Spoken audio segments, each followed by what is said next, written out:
No espaço Harvard Medical School Portugal, falamos hoje de queda de cabelo, um problema que afeta muita gente, com origens diversas, mas em alguns casos com tratamento. Fernando Guerra, dermatologista, está hoje na edição da manhã. Doutor, muito bom dia. Bom dia. Muito obrigado pela sua presença. Qual a principal causa da queda de cabelo? A principal causa é hereditária, é genética, não é uma hereditariedade direta, porque o pai pode ter cabelo e o filho não ter, ou vice-versa, mas há uma tendência genética para que depois, juntando a vários fatores externos, vá contribuir para essa queda de cabelo. Mas para além da hereditariedade, também há outras causas. Também há outras causas, nomeadamente os fatores externos, os hábitos errados, as coisas que se põem, o alisar dos cabelos ou o encaracolado mais, todas essas coisas, os secadores, os brushings, tudo isso vai contribuir para enfraquecer o cabelo. Mas o que se passa geralmente é no homem, e na mulher menos, mas no homem, um padrão masculino de recuo frontal, desenho de entradas, falta no vértice, até tudo se juntar numa forma de M quase, em que o cabelo vai sendo cada vez mais fino, mais fraco, não é substituído outra vez por cabelo terminal e acaba por se fazer a calvície. Pode também estar relacionada com efeitos de medicamentos ou sintoma de doença?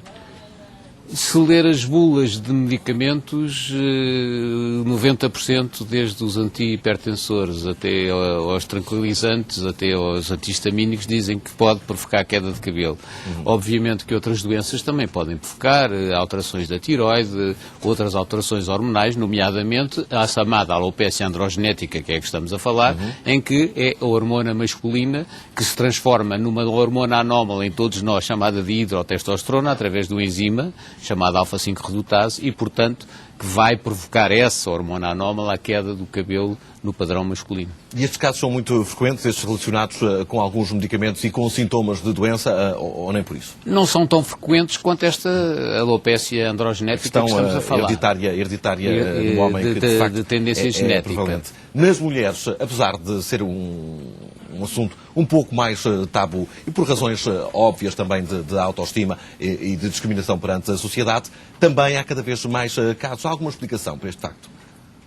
Além dos casos que eu disse, e da parte genética e da parte de maltratamento do cabelo, a própria poluição, o próprio stress, tudo isso vai contribuir se houver uma seborreia que todos nós mais ou menos temos a partir da puberdade, e houver esses fatores genéticos. Mas depois os fatores externos, os alisares de cabelos, o não ligar, o deixar andar, a pessoa quando tem... A mulher, antes dos 30 anos, se tiver uma queda de cabelo, tem que consultar o médico. E existe aqui outra coisa que eu gosto de dizer, é que, apesar de não ser uma doença, na verdadeira acessão da palavra doença, não diminui as pessoas, geralmente, quando nos chegam, as pessoas têm uma doença quase irreversível, porque, entretanto, toda a gente sabe tratar cabelo.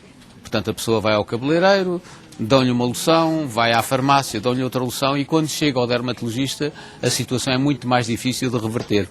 Portanto, o melhor mesmo, quando surge um problema ou uma dúvida, é dirigir-se imediatamente a um especialista nesta área. E há forma de prevenir? Eu presumo que sim, prevenirá. Em alguns dos casos, como está a dizer, prevenirá. Maus tratamentos, situações do género, presumo que haja aqui um fator. Há formas de prevenir e tratar, quanto mais cedo se tratar, melhor.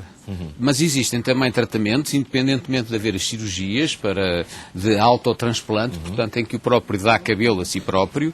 Existem medicamentos como o minoxidil, que é um antihipertensor que se usa as suas funções como efeito secundário de transformar o cabelo lanuginoso, que é o cabelo fininho e terminal, e também acredita-se que possa fazer alguma coisa à circulação, mas também o finasteride, e o dutasteride, que são medicamentos que transformam essa dita hormona, essa dita enzima, que transforma a hormona testosterona e de hidrotestosterona, que é a tal hormona anómala, que é responsável em todos nós, mais tarde ou mais cedo, homens, pela hipertrofia benigna da próstata.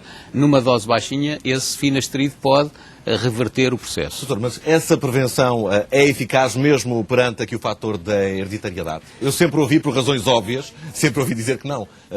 É como muitas Quem tem coisas, aqui o fator genético está condenado a isso. retardar a queda. Portanto, a pessoa, principalmente quando começa a cair muito cedo, acha que não se importa quando tiver 60 anos, como dizia o Paul McCartney, when I get old, I'm losing my hair, não é?